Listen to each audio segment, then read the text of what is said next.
Muito bem, meus irmãos e minhas irmãs, chegamos a mais uma pré-aula. Eu sou o seu professor Rafael Lincoln e você, nosso querido irmão e querida irmã, é nosso convidado a participar dessa pré-aula, desse subsídio teológico. Eu tenho certeza que tem sido bênçãos na sua vida. Nós estamos comentando as lições bíblicas EBD do terceiro trimestre de 2026 com o tema A Igreja dos Gentios, da chamada missionária à consolidação do Evangelho entre os povos. De antemão, quero convidar você, meu irmão e minha irmã, a se inscreverem aqui no nosso canal, ativar o sininho. Toda semana nós lançamos um vídeo novo e você vai receber em primeira mão assim que esse vídeo for liberado, tá bom? Basta clicar aqui no botãozinho vermelho de inscreva-se e clicar no sininho, que aí toda vez você vai receber essa notificação e poder antecipar as suas aulas. Nós estamos na lição de número 6, falando sobre o tema A Suficiência da Graça na Cidade de Corinto. O texto áureo está em Atos capítulo 18, versículo de número 10, que diz o seguinte: Porque eu sou contigo, e ninguém lançará mão de ti para te fazer mal, pois tenho muito povo nesta cidade. Verdade prática, a graça de Deus é suficiente para sustentar o crente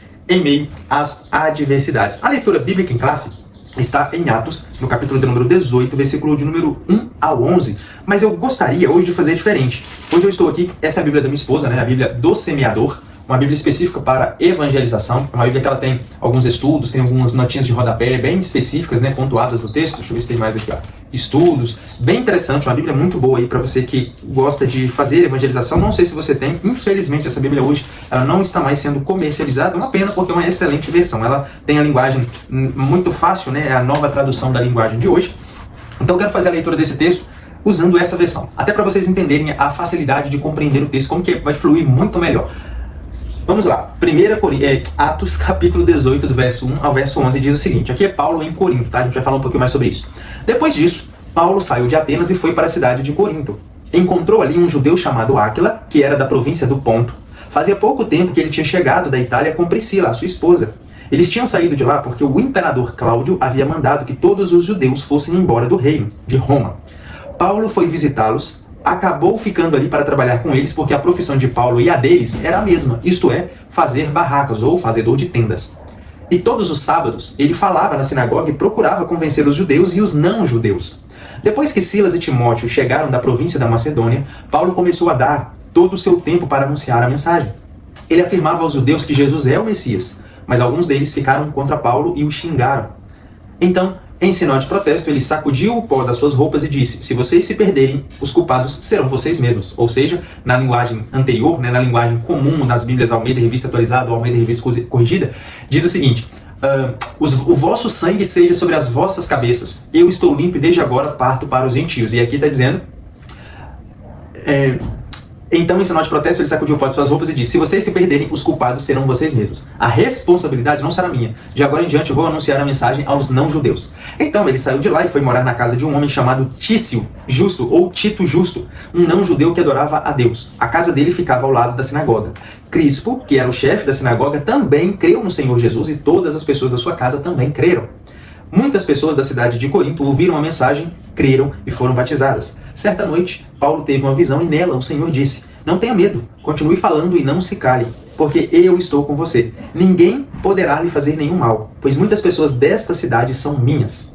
E Paulo ficou ali 1 ano e meio, ensinando a palavra de Deus àquela gente. Então, meus irmãos e minhas irmãs, estamos aqui falando sobre o livro de Atos. Estamos dando continuidade cronológica e sequencial desse livro magnífico, né? Também conhecido ou muito rotulado pelos teólogos como Atos do Espírito Santo, porque em todo momento nós vamos ver a pessoa do Espírito atuando na vida, no comando desses seres humanos, desses servos que fizeram a obra do Senhor com esmero, com carinho, com muita dedicação. Então, o que era a cidade de Corinto? Falando um pouquinho mais, né, fazendo aquela ligação entre a lição passada e a lição de agora. Na lição passada, Paulo estava ali em Atos, capítulo de número 17, mais especificamente na cidade de Atenas, que era uma cidade grega, e agora ele vai para a cidade em Corinto, a cidade que ficava em uma das províncias romanas. A cidade de Corinto, ela tomou grandes proporções. Eu vou meio que adiantar algumas coisas que a gente vai falar nos próximos pontos, para facilitar essa introdução e a gente ganha tempo em alguns outros pontos específicos também da lição. Mas a cidade de Corinto, ela ganhou tamanha proporção em crescimento populacional, ela se tornou uma cidade cosmopolita, estrategicamente bem localizada,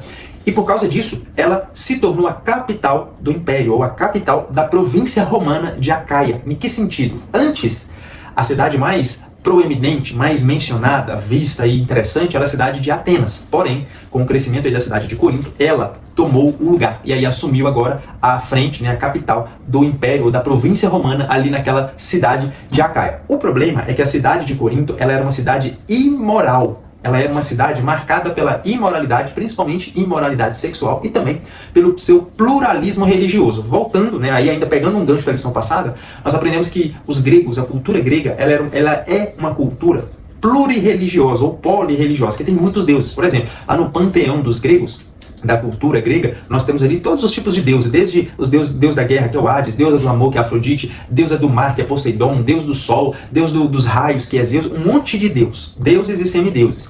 E aí, por isso, eles adoram, né, esses deuses.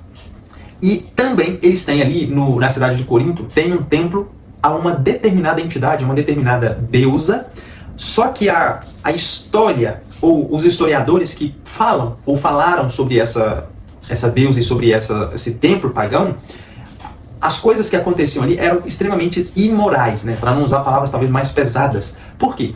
Lá na cidade de Corinto, no topo da montanha, tinha um templo. Esse templo era um templo de adoração à deusa grega Afrodite. Como essa era uma província romana, era uma cultura grega dentro de uma província romana, o equivalente à deusa Afrodite para os romanos era a deusa Vênus. Vênus, em romanos, é a mesma coisa que Afrodite para o grego, né?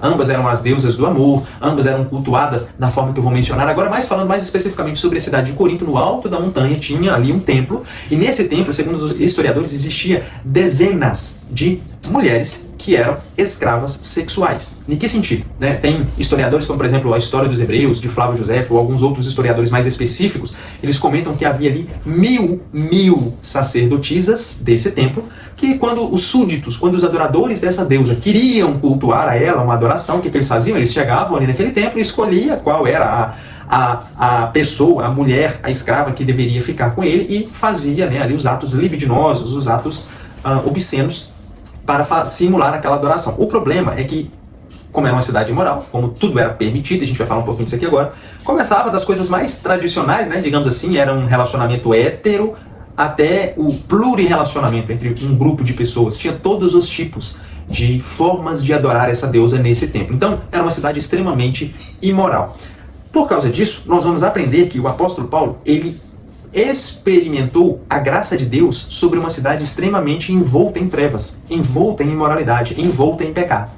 E Paulo, mesmo, a gente vai ver aqui que ele descreve que ele estava com medo, com temor em relação ao desafio dessa missão, ao desafio de evangelizar essa cidade, mas Deus mostra para ele que a graça dele é suficiente para fortalecer o cristão em meio a contextos e a situações realmente desafiadoras. E aí, o cristão que obedece, que ouve e que prossegue avançando com essa graça sobre a vida dele, automaticamente ele permanece firme e frutificando, que é o que nós vamos aprender aqui falando mais especificamente sobre a vida do apóstolo Paulo. Então, ponto de número 1, Paulo chega a Corinto. Rafael, o que é a igreja de Corinto? O que é a cidade de Corinto? Nós acabamos de falar. Ela era uma cidade cosmopolita, estrategicamente bem localizada, era uma cidade gigante, por isso, né, gigante, cosmopolita, era uma cidade extremamente rica, tanto em pessoas, quanto em movimentos, quanto em entrada e saída de tudo, de compra, de venda, né? Tinha ali, o comércio girava em torno dessa cidade. Então, era uma cidade muito grande, uma cidade extremamente importante para a época, mas ela também se destacava, não só por ela ser grande, pelo crescimento populacional e geográfico ser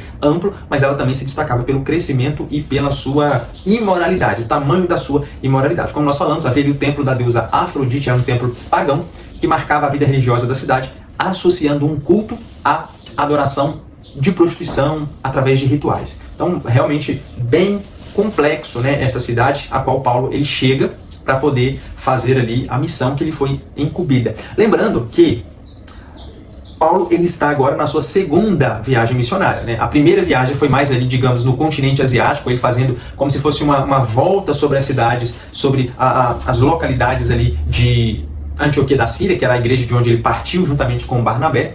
E aí, ocasionando dele fazer todo esse trajeto, esse percurso, ele retorna à igreja, acontece um embate, eles vão até Jerusalém sobre a igreja mãe, a igreja matriz, pedir orientação, a igreja matriz permite que eles continuem servindo a Deus através da mensagem aos gentios, e aí Paulo vira para Barnabé e fala assim: Barnabé, vamos fazer o seguinte, vamos retornar nas igrejas das quais nós passamos, né, nesse primeiro percurso, para ver como eles estão, se eles estão firmes, se estão precisando de ajuda, né, discipulando, orientando, passar com preocupação de um pastor. Ele estava preocupado com essas igrejas. Só que nesse momento, Paulo recebe em visão uma orientação de um homem, um varão macedônio, que fala assim, olha, não impede, o Espírito impede ele de fazer essa intenção, né, de voltar no mesmo trajeto da primeira viagem. Ele fala, passa a Macedônia, ele vai para o outro lado. Aí agora, ele saindo do contexto do continente asiático, ele sai, eu falo continente asiático porque as igrejas dessa primeira viagem, elas estão mais centralizadas no continente asiático. Ele sai dessa região e agora ele entra e faz a missão já no outro continente, no continente europeu, que era mais ali as regiões da Grécia, as regiões dessas cidades, mais especificamente dentro do continente europeu, que hoje nós conhecemos dessa forma, tá, meus irmãos? Então, Paulo chega ali e extremamente amedrontado, eu vou usar essa palavra, né? Obviamente é um temor humano que eu quero dizer aqui, amedrontado, com medo, porque ele chega em um local. Antes, ele chegava em um local mais receptivo à mensagem judaica, à mensagem evangelística ali do cristianismo. Por quê? Porque eram umas cidades que tinham já sinagogas, as pessoas já tinham mais ou menos uma ideia sobre qual era o Deus dos judeus, e aí agora esse Deus dos judeus ele foi humanizado, foi morto, ressuscitado. Essa mensagem, ela, digamos assim, por mais difícil que foi também na primeira viagem, tiveram embates, desafios, ela ainda era bem recebida, mas agora eles estão totalmente num ambiente inóspito, num ambiente gentílico. Agora, eles não tinham mais entre uma ou duas culturas de religião. Agora eles tinham locais onde não era apenas um Deus, eram vários deuses. Então ele chega no meio desse contexto, totalmente, como eu disse, né, o temor humano, aquele primeiro medo, aquele friozinho na barriga, mas com a suficiência e a total dependência da graça de Deus. E aí?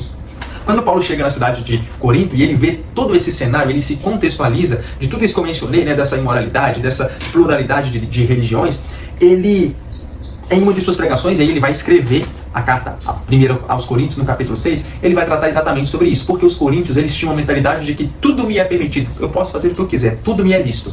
Eles tinham essa mentalidade. Por quê? Porque a cidade permitia. A cidade ser permissivo, ser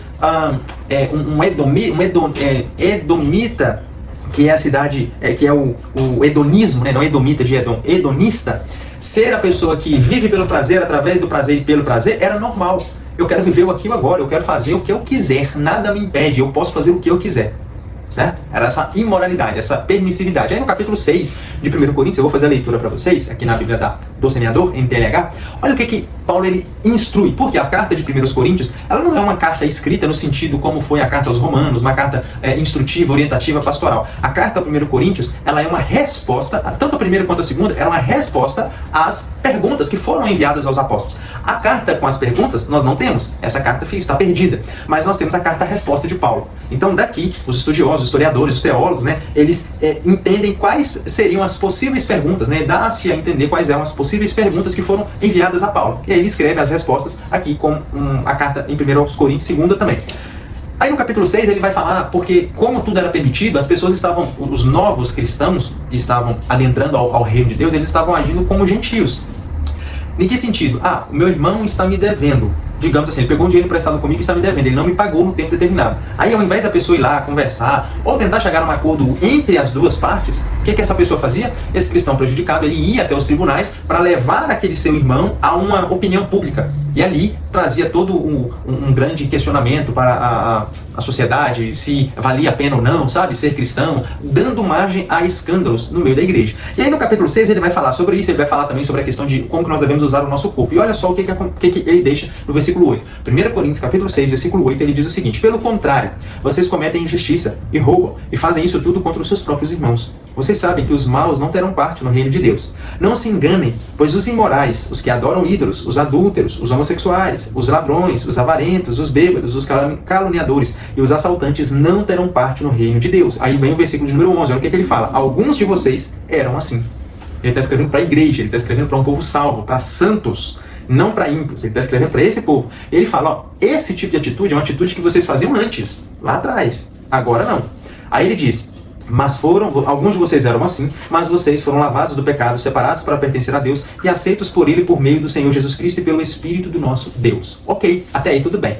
Agora vem a segunda parte, que é exatamente para responder sobre essa cultura de cultuar a uma entidade usando o seu corpo, não no sentido correto, mas no sentido imoral, que era o caso desses adoradores de Afrodite, né, que iam ali para fazer atividades libidinosas ou atividades imorais, de forma sexual, né, dentro do contexto conotativo sexual. Então ele vai falar o seguinte: alguém vai dizer, olha o que Paulo está falando no versículo 12 de 1 Coríntios capítulo 6, alguém vai dizer, eu posso fazer tudo o que eu quero. Pode sim, mas nem tudo é bom para você, a resposta do apóstolo. Aí ele complementa, eu poderia dizer, posso fazer qualquer coisa, mas não vou deixar que nada me escravize.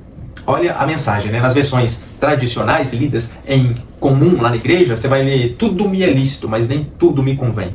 Aqui ele já muda um pouco o contexto, né? Na tradução dessa, na interpretação dessa tradução, eles colocam, eu posso fazer qualquer coisa, mas eu não vou me deixar que nada me escravize, porque de fato, tudo me é lícito, mas nem tudo me convém, é uma forma de tornar-me escravo daquilo que não faz sentido na minha vida. Então essa era a cidade de Corinto. Paulo ele chega ali totalmente trazendo marcas, né, das perseguições, dos desafios que ele encontrou, tanto na cidade de Filipos, quanto na cidade de Tessalônica, quanto na cidade de Bereia. Porém, além de tudo isso, falando um pouquinho do apóstolo no sentido de dele já trazer essas marcas dessas três últimas cidades que ele passou, Filipos, Tessalônica e Bereia, marcas de apedrejamento, de perseguição, moral, a questão emocional, já trazendo tudo isso, Paulo ainda tinha a preocupação pastoral com as igrejas, que ele queria visitar lá atrás, que ele queria fazer novamente aquele trajeto para acompanhar. Então, além de ele trazer marcas no corpo, além de ele trazer marcas emocionais, além de tudo isso, ele ainda traz aquela preocupação pastoral com as igrejas que já tinham sido fundadas. E aí é que entra o ser humano, meus irmãos e minhas irmãs. Nós falamos disso muito, mas muito mesmo, lá nas aulas da lição sobre corpo, alma e espírito. Se não me engano, a segunda ou a primeira lição de 2026, nós falamos sobre isso. Por quê? O ser humano ele é um ser complexo, ele não é composto só de corpo. Não é porque eu estou ferido no corpo que... Desculpa, não é porque eu não estou ferido no meu corpo que está tudo bem. Talvez você não tenha nenhuma marca visível no seu corpo, mas no interior, no intelecto, na parte emocional, na parte racional, você está ferido. E isso traz preocupações. Então imagina, pega agora Paulo. Paulo ele está trazendo já marcas no corpo, ou seja, visíveis, da perseguição que ele enfrentou em Filipos, em Tessalônica e em Bereia. Ele está trazendo as marcas emocionais, porque ele acabou, basicamente, a gente fala acabou porque a gente fez as leituras, né? Mas alguns anos atrás, por exemplo, ele ficou 3 anos, pelo menos 3 anos ali no deserto da Arábia, aprendendo sobre o Evangelho, sobre, né, a vida de Cristo. E aí ele ficou, pelo menos... se não me falha a memória, no total foram 14 ou 17 anos, se não me foge a memória, que Paulo ficou se preparando. Se preparando em que sentido? Para missões como essas, para fazer a sua parte de evangelização. Ele se preparou. E aí, imagina o emocional de Paulo, no sentido de ele chega numa cidade, falando especificamente da cidade de Filipos, ele chega ali na cidade, ele faz uma boa obra, tem uma moça lá que ela tem um espírito de adivinhação, e aí Paulo repreende o espírito de adivinhação. As pessoas, ao invés de aplaudirem aquele homem, as pessoas, ao invés de falarem, uau, Deus trouxe salvação para nossa cidade, Deus olhou para nossa cidade, o que aquelas pessoas fazem? Pegam ele e jogam dentro de uma prisão. Olha como que fica. Não é só a marca no corpo, o interior desse homem, o psicológico desse homem, no sentido de como pode? Eu acabei de fazer uma boa ação e estou recebendo mal em troca disso. Às vezes a gente fala muito sobre a coragem de Paulo, sobre a força de Paulo, sobre a missão que Paulo tinha, mas Paulo ele era ser humano, sujeito a todos os tipos de situações como eu e você, de fragilidade, de medo, de temores, de dificuldades, seja na parte vigor, né? A gente vai envelhecendo, a gente vai perdendo isso, ele tinha tudo isso, e também a parte interior, que era a parte das fraquezas. Mas aí ele mesmo vai falar em 1 Coríntios capítulo 2, aí vamos fazer a leitura. 1 Coríntios capítulo 2, versículo 3, olha só, quem lê a carta de 1 Coríntios entende muito bem isso. Vou ler desde o versículo número 1 até o versículo de número 3. Meus irmãos, quando fui anunciar a vocês a verdade secreta de Deus, não usei muitas palavras, nem grande sabedoria. Porque quando estive com vocês, resolvi esquecer tudo, a não ser Jesus Cristo e principalmente a sua morte na cruz. Quando visitei vocês, não é o Rafael que está falando isso aqui, tá? Que Paulo estava fraco, estava com medo, estava amedrontado. Não é eu que estou falando. Olha o que o próprio Paulo escreveu. Quando visitei vocês, estava fraco e tremia de medo. O meu ensinamento e a minha mente não foram dados com a linguagem da sabedoria humana, mas com provas firmes do poder do Espírito de Deus. Portanto, a fé que vocês têm não se baseia na sabedoria humana, mas no poder de Deus. Ele está dizendo que quando ele mesmo chegou na cidade de Corinto, ele estava tremendo de medo por conta de tudo isso. O desafio da evangelização, da missão, é exatamente essa. É você chegar em um local totalmente desconhecido, sem apoio, sem ajuda, sem uma base, e dali você tem que cumprir o seu papel, a sua chamada. E aí entra o início do ministério e da oposição também. Porque quando ele chega na cidade de Corinto, como de costume, a gente tem falado isso já nas 5 lições, Paulo, ele chegava primeiro e procurava uma sinagoga. Ele não chegava e dava as caras, vou para a praça. Não. A primeira coisa que Paulo fazia é, eu tenho que ir para o meu povo. Então ele chegava numa determinada cidade, ele procurava uma sinagoga, que era o equivalente a uma igreja, hoje um local, um ponto de início, uma base para ele começar. Só que ele chegou ali e o que ele fez? Nas pregações dele, ele já começou a ser rejeitado. Aí é onde entra o episódio que ele sacode a sua roupa e fala, então tá bom, eu não tenho mais responsabilidade com vocês, cada um de vocês vão cuidar e dar conta de si mesmo diante de Deus, eu estou indo para os gentios. E aí é onde ele parte para a evangelização dos gentios. E aí tem também a situação de que Paulo, ele tinha enviado Timóteo e Tito, Silas e Timóteo, né, para fazer um outro trabalho em outra cidade, mas eles chegam e trazem notícias animadoras de apoio dessas igrejas da Macedônia. Por quê? Enquanto Paulo estava indo fazer o evangelho, ele não esteve presente no apoio a essas igrejas, mas ele mandou seus cooperadores. Então vem Paulo, vem Timóteo e vem Silas trazer mensagens animadoras para Paulo. Ponto de número 2. Acho que esse primeiro ponto ficou bem claro, né? Essa questão da cidade de Corinto, a situação dela, o contexto histórico dela, religioso também. A continuidade da missão e o encorajamento divino. Lembra que quando Paulo ele vai chegando ali na cidade de Corinto, ele sente essa oposição, né? Ele vai procurar a sinagoga, ele não tem apoio ali dos próprios judeus, dos próprios conterrâneos dele, ele começa a ir para a questão gentílica, ele começa a ir para fora, já que a igreja local, já que a sinagoga não me apoia, não me abraça, não apoia a causa de Deus, então eu tenho que, eu estou seguindo ordens do meu Senhor, eu estou sendo embaixador do meu Deus, então eu preciso cumprir o meu propósito. Se eles não querem, eu tenho que ir. Aí é onde entra lá, Romanos capítulo 10, né? Se não, como crerão se não há quem pregue, como ouvirão se não há quem anuncie? Então ele se coloca nessa responsabilidade. E aí o que ele vai fazer? Ele não encontra apoio nos seus próprios conterrâneos judeus, através da sinagoga, dos religiosos, digamos assim, que entendiam sobre o que Paulo estava falando. Como ele não encontra esse apoio, ele vai para fora. E aí ele encontra um homem chamado Tito Justo, ou Tício Justo, dependendo da tradução. Tício Justo, que ele era um homem gentio, ele era da cultura grega, e ele era um homem que temia a Deus, ele adorava ao Senhor. E a casa dele era próximo da sinagoga. Por incrível que pareça, o texto vai nos dizer que a casa dele era extremamente do ladinho da sinagoga. Ou seja, quando Deus ele quer que alguma coisa aconteça, né, tudo está no controle do Senhor, por mais que esse aqui não faz, o que Deus quer está do ladinho do que não queria fazer. Ou seja, querendo ou não, os judeus ali, os religiosos que não queriam, que se opuseram à mensagem do evangelho, eles teriam que ouvir aquela mensagem. Então é onde entra aí a casa de Justo, né, um homem conhecido como Tito Justo. A casa dele foi uma base, um ponto de partida para que o evangelho pudesse crescer naquela cidade, se desenvolver naquela cidade. Outra situação também é que, com isso, né, Paulo agora com a sua base na casa de Tício, que era do lado da sinagoga, um outro principal judeu da sinagoga, ele passou a crer nesse evangelho e ele e toda a sua casa foram batizados, arrependeram e foram salvos, que era o tal do Crispo.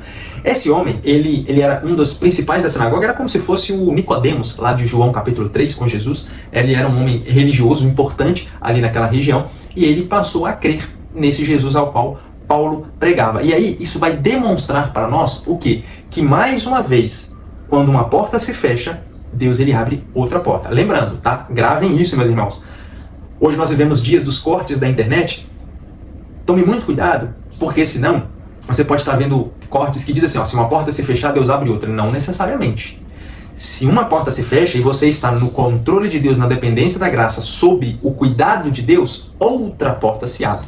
Ou seja, a porta da sinagoga foi fechada na cara de Paulo, mas como Paulo não desistiu e Deus estava sob a vida dele, a porta do lado da sinagoga se abriu na casa de um homem justo, onde ele e a família dele se tornaram uma base para que aquela grande cosmopolita e estratégica cidade de Corinto pudesse ser alcançada pela graça do Senhor. Ou seja, Deus abre novos caminhos para que a expansão do reino dele possa alcançar novos corações. Ponto de número 2, o medo do apóstolo e a palavra que fortalece. E aí, mais uma vez, o próprio Paulo ele fala aqui no capítulo 2, versículo 3, que ele esteve, quando visitei vocês, eu estava fraco e tremia de medo. Mas ele não se deixou abater por conta disso. A Bíblia vai descrever que Deus aparece para ele em visão e fala com ele, olha Paulo, fique tranquilo, eu estou contigo e tem muita gente nessa cidade que eu quero salvar, então você precisa continuar sendo o meu instrumento, vou usar esse termo para vocês entenderem, o meu servo como uma ferramenta para eu alcançar esses corações, um meio de comunicação para que a mensagem salvadora, salvífica do meu filho possa alcançar novos corações. E aí nós vamos perceber que o peso espiritual dessa cidade, lembra? Pluramente religiosa, e a imoralidade de forma exacerbada, espiritualidade, religiosidade totalmente imoral, de forma cultural errônea, desagradável a Deus, né? Chegaria aos narizes do Senhor como um cheiro desagradável. Então, o peso espiritual da cidade, juntamente também com a hostilidade que estava crescendo, porque Paulo acabou de ter as portas do seu próprio povo fechado em sua frente, isso fez com que a fragilidade, obviamente, emocional do apóstolo aumentasse. E aí é onde entra o Senhor, acalmando o coração dele. Tem uma frase do Hernandes Dias Lopes, em uma de suas pregações sobre, se não me engano, Mateus 8, que é quando vem Jesus está dormindo, e vem aquela tempestade no barco, ele levanta e fala, né, aquieta-te mar, aquieta-te vento, descansa vento, e os discípulos olham para ele e falam, quem é esse que até os ventos e os mares lhe obedecem? Ele diz uma frase que é uma realidade. Se Deus, ele pode acalmar os ventos e os mares, o que ele não pode fazer com o seu coração ansioso? O que ele não pode fazer com o seu coração preocupado, deprimido, fragilizado? Por quê? Porque aqui Paulo, o Senhor estava vendo o coração dele, estava vendo as marcas que ele trazia, marcas físicas, marcas visíveis, marcas emocionais, psicológicas, marcas interiores. Ele estava vendo. E ele sabia que, humanamente falando, Paulo não daria conta. Mas ele vem, sendo bálsamo para aquele homem naquele momento, um homem totalmente carregado de peso da espiritualidade daquela cidade, o peso da hostilidade que estava crescendo, ele emocionalmente frágil, emocionalmente fraco, vem o Senhor e traz ali o refrigério para ele, falando o seguinte, Paulo, não temas, mas fale e não te cales. E aí ele vai falar, deixa eu até fazer a leitura aqui novamente, Atos capítulo de número 18, versículo de número 9 e 10, que ele vai falar o seguinte, ó. Certa noite Paulo teve uma visão e nela o Senhor disse, não tenha medo, continue falando e não se cale, porque eu estou com você. Ninguém poderá lhe fazer nenhum mal, pois muitas pessoas dessa cidade são minhas. Olha que mensagem, olha que incentivo do próprio Deus, mostrando que a graça é suficiente e que nós precisamos perseverar e transicionar para conseguirmos alcançar a bênção, né, do Senhor, e o trabalho continue realmente operando. A experiência do apóstolo, meus irmãos e minhas irmãs, ela nos ensina que sentir medo não é um sinal de fracasso, de fraqueza, no sentido pejorativo, né, da palavra. Sentir medo é algo normal para pessoas comuns. Super-heróis é que não sentem medo, né? Homens de aço, mulheres maravilhosas é que não sentem medo. Mas a pessoa comum como eu e você, homens comuns, seres humanos dotados de carne e osso, de emocional, de psicológico, eles sim sentem medo. E isso, mais uma vez, não é um sinal de fracasso espiritual. Não é porque você é pastor, é obreiro, ou é um membro e você está com medo de uma determinada situação que você é um fracasso espiritual, que falhou no processo. Não. Pelo contrário, o medo, ele nos proporciona a oportunidade para experimentar a dependência da graça divina. Tem uma frase que quem falou isso uma vez pra mim, eu acho que foi minha esposa, que ela ouviu num vídeo da Helena Raquel, alguma coisa assim. Ela, num Reels, eu acho, ou numa caixinha de pergunta, que alguém perguntou se ela sentia, né, frio na barriga quando ela ia pregar, alguma coisa desse tipo, que é comum, né, nos pregadores, principalmente quando ela fazer grandes conferências, viajar em outros países, ir em grandes igrejas, em grandes eventos, sentir aquele frio na barriga, até mesmo nós, quando a gente vai receber a oportunidade na própria igreja, às vezes para trazer uma mensagem, seja uma mensagem na abertura, ali, uma palavra inicial, uma breve palavra, ou uma palavra final, a gente fica com aquele medinho na barriga, digamos assim. Mas ela falou uma frase interessante, que é: o preparo afugenta o medo. Paulo estava preparado. Paulo, ele não estava iniciando a sua jornada, a sua experiência com Deus agora. Lembre, ele passou 14 anos se preparando. 3 desses 14 foram sozinhos, ele e Deus, ali no deserto das Arábias, que é o que o texto vai dizer lá no texto de Gálatas. Ele ficou não na solidão, mas na solitude com Deus, se preparando.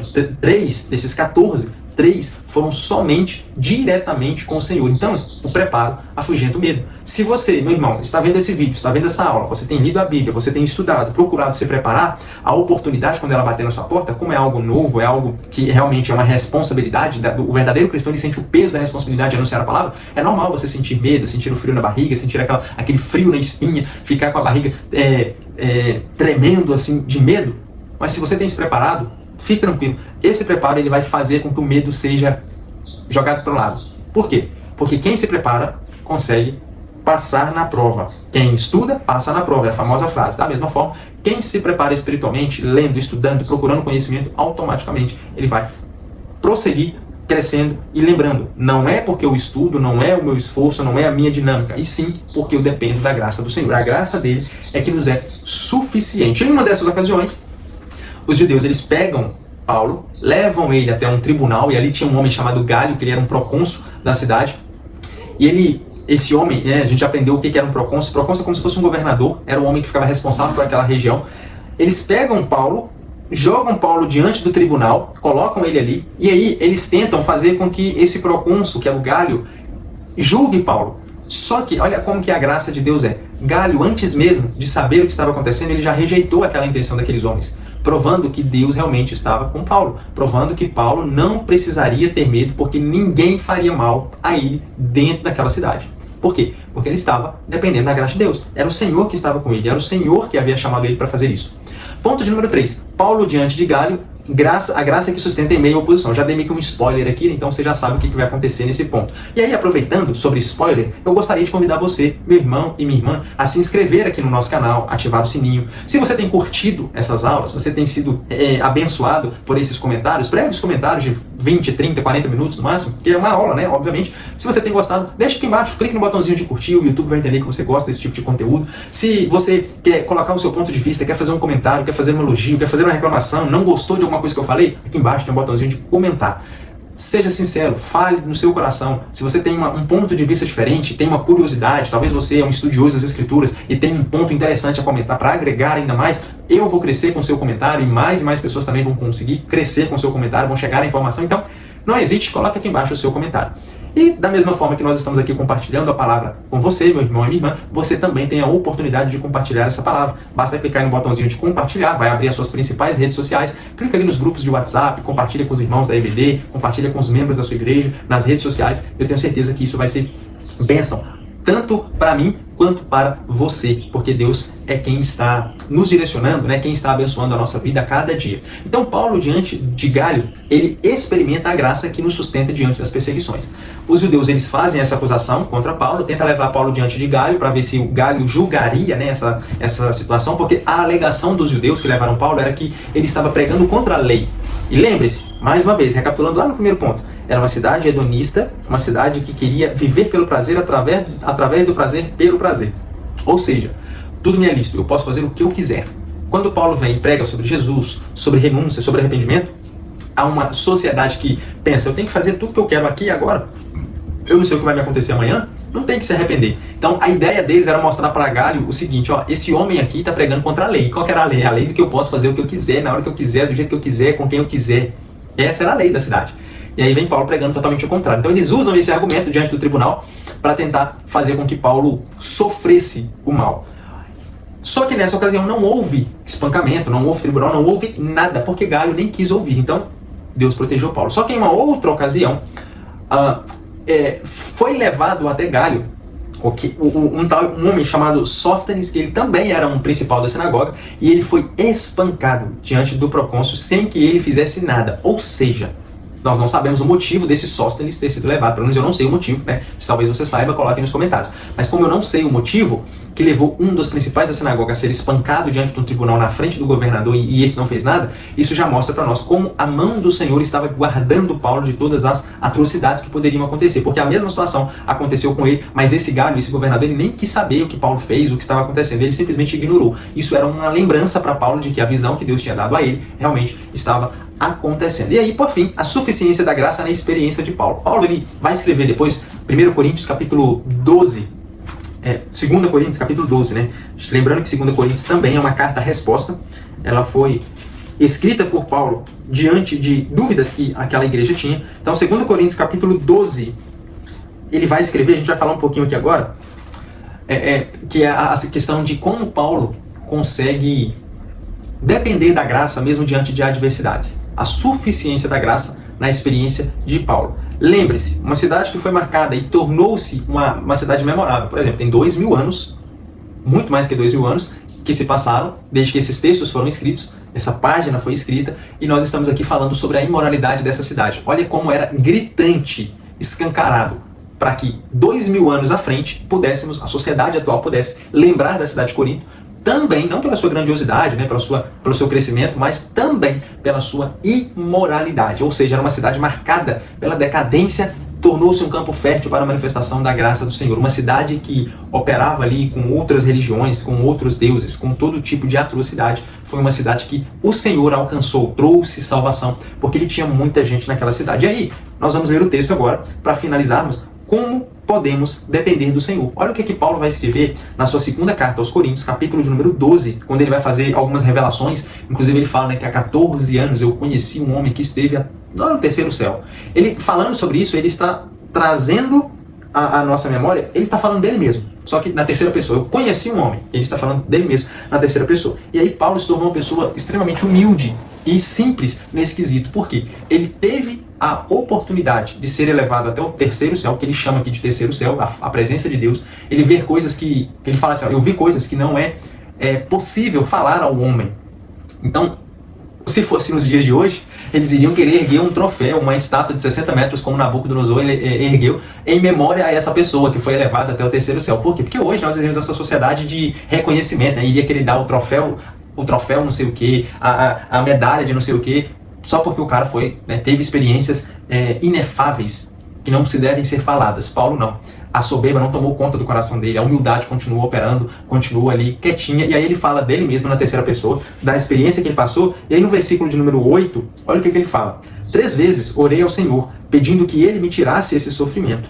Mas ele me respondeu, a minha graça é tudo o que você precisa, pois o meu poder é mais forte quando você está fraco. Ou seja, dependência de Deus, ela não é para os fortes, é exatamente para os fracos. Depender de Deus não é quando você está com coragem, com intrepidez, que você está falando com veemência, com força, mas é para quando você está com medo, com frio na barriga. É aí que entra a graça de Deus, o poder de Deus se aperfeiçoando na fraqueza. É nesse momento. É totalmente o contrário da lógica humana, porque o homem acredita que quando ele está forte, é que ele tem a graça de Deus. Vou pegar um exemplo mais simples, né? A gente, em ambiente religioso, a gente brinca assim que o irmão abençoado é aquele que tem carro, tem casa, tem dinheiro, tem empresa. Ah, então quer dizer que a irmãzinha que vai de ônibus para a igreja, o irmãozinho que vai de bicicleta para a igreja, ele não é abençoado? Observa como que a nossa lógica, ela é totalmente deturpada. Às vezes essa pessoa, só porque ela tem um carro, tudo que ela tem é aquele carro e mais nada, ela é abençoada aos olhos de uma pessoa normal. Mas e aquela irmãzinha que vai de ônibus, aquele irmãozinho que vai de carroça, vai de bicicleta para a igreja? Ele não tem um carro, mas os jovens casais da igreja buscam conselho com ela, com aquela irmãzinha, com aquele irmãozinho. Os jovens buscam a sabedoria daquele senhor. Ele está sempre ajudando o próximo, tomando cuidado para não falar mal do outro, tomando cuidado para não desejar o que é do outro. Isso é ser abençoado. Isso sim é ter a bênção de Deus sobre a vida. E não apenas bens materiais. Bens materiais a gente conquista. E se não conquistar, não tem problema. Deus é o suficiente para nos dar o que nós precisamos. Aqui Paulo nos mostra exatamente isso. Ele chega na cidade, ele não vai caçar, depender de pessoas. Pelo contrário, ele tem força, ele tem vigor e ele sabe trabalhar. Ele tinha uma profissão. Ele era fazedor de tendas. Ele fazia barracas, digamos assim. Ele encontrou um parceiro que era Áquila, casado com Priscila, que estavam naquela cidade, e inclusive Áquila e Priscila foram 2 dos grandes cooperadores de Paulo durante toda a sua vida, né? A casa de Áquila e Priscila foi um ponto, uma igreja que ali naquela cidade de Corinto teve todo o apoio, toda a estruturação para que o evangelho pudesse crescer, pudesse se desenvolver e que o reino de Deus pudesse ser expandido. Então, meu irmão e minha irmã, mais uma vez chegamos a mais o fim de uma aula, de uma pré-aula. Eu espero que essa aula abençoe sua vida, que você possa ser ricamente abençoado por ela. Se você não frequenta a EBD, não participa de alguma igreja, mas você gostou do assunto, do tema, chegou até esse vídeo, que Deus te abençoe, obrigado por ter chegado até aqui. Eu desejo a você e a toda a sua família uma excelente semana, uma excelente aula, que Deus abençoe.